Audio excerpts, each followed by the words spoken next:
Beatles, all of them, I became friends with all of them eventually. Nakilala ko silang lahat. Well, he tried to kill us, President Marcus. Yes, but do you want to review that? Yeah, well, we went to Manila back in the 60s, the Beatles on a tour, and we did the concert. The next morning, we were in bed, and somebody knocked on our door of the hotel suite saying, "Come on, you're supposed to be at the palace." And we said, "No, we're not. We weren't. We didn't have any engagement anywhere." But somebody had, some smart guy had said, "Sure, I'll get the Beatles up to the palace." And they said, "Turn on the TV." We turned the television on, and there he was, this big palace with lines of people. And the guy saying, "Well, they're still not here yet." And we watched ourselves not arrive at the palace.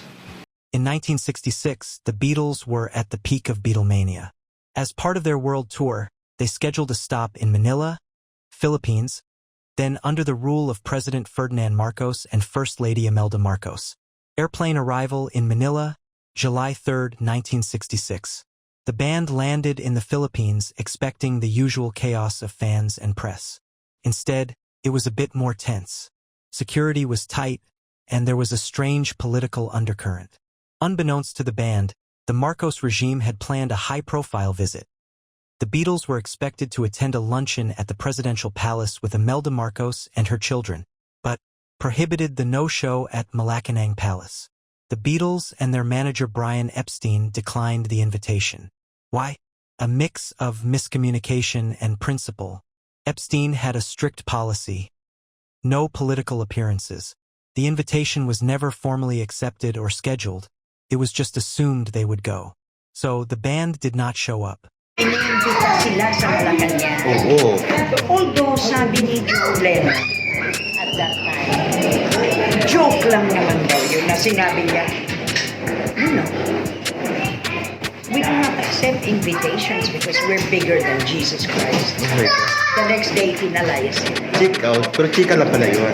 Back to the airport. Di na sila never nakabalik. Never. Sila talaga. Yun talaga. Halos gugulpihin ng tao when they were on the way to the airport. Buti.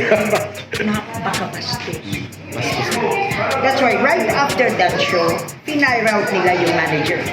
Pinire out din. Oh yeah, he was fired out. Newspaper media backlash. The Marcos-controlled Philippine media went wild. Headlines screamed that the Beatles snubbed the First Lady and refused the children of the president. Marcus. Oh, yes. Well, we heard that today that he might be on his Well, way. he tried to kill us, President Marcus. Yes, but do you want to review that? Yeah, well, we went to Manila back in the 60s. That time? Yeah, because we'd heard that it was a terrible place anyway, and when we got there it was proved very sort of cowardly anyway of them, because they were obviously, trying to make it rough for us and knew we couldn't do anything. The next morning, we were in bed, and somebody knocked on our door of the hotel suite saying, "Come on, you're supposed to be at the palace." And we said, "No, we're not. We weren't. We didn't have any engagement anywhere." But somebody had, some smart guy had said, "Sure, I'll get the Beatles up to the palace." TV and radio broadcasts framed the band as arrogant and disrespectful. The public was whipped into a frenzy. Many Filipinos were upset, not necessarily out of fandom for the Marcoses, but because hospitalized and poor children were told the Beatles were coming. Imelda had made it a kind of propaganda moment.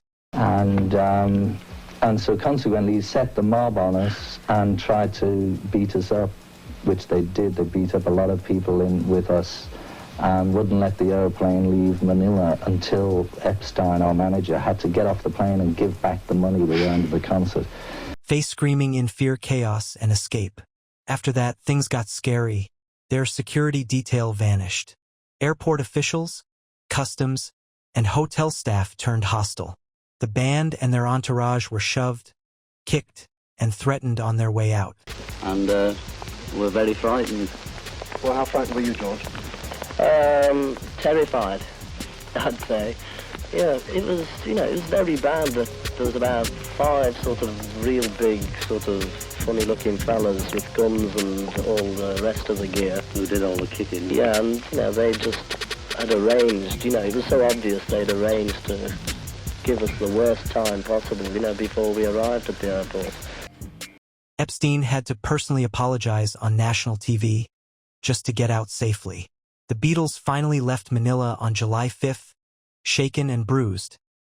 At the airport. I mean, did they come up and start physically threatening you? Yeah, Well, go on. We got to the airport, and our road managers had a lot of trouble trying to get the equipment in because the escalator's been turned off and things.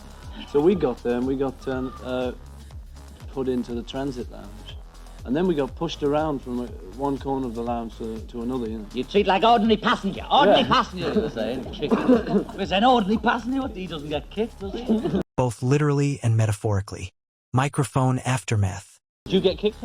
No, I was very delicate and moved every time they touched me. But I was petrified. I could have been kicked and not known it. I just know I was Getting booed. Did you in fact have to carry your own luggage and make your own way across the airport? Only our hand baggage, you know. Our road managers take the big luggage. But they made them But they turned the escalator off on them. The Beatles vowed never to return to the Philippines, and they never did. It was one of the final nails in the coffin for their touring career. Just months later, they stopped touring altogether. Paul McCartney later called it one of the most frightening experiences of his life. They have to carry them up the escalator. all the amplifiers. That's how intelligent they are. How many people were involved in this demonstration? Well, I thought there was 30.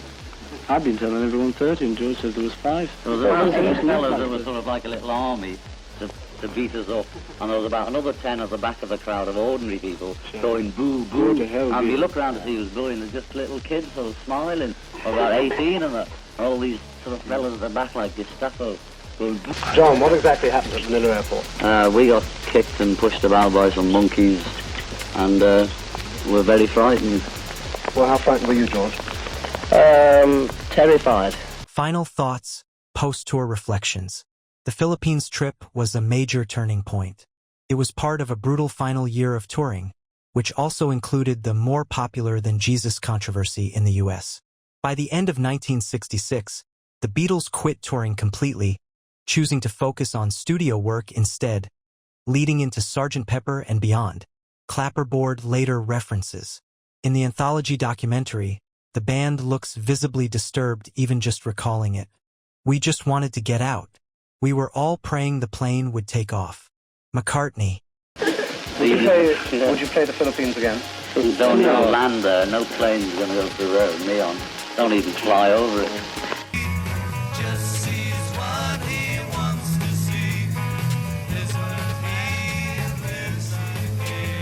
One Filipino TV, salamat po. One Filipino TV, salamat po. One Filipino TV, salamat po.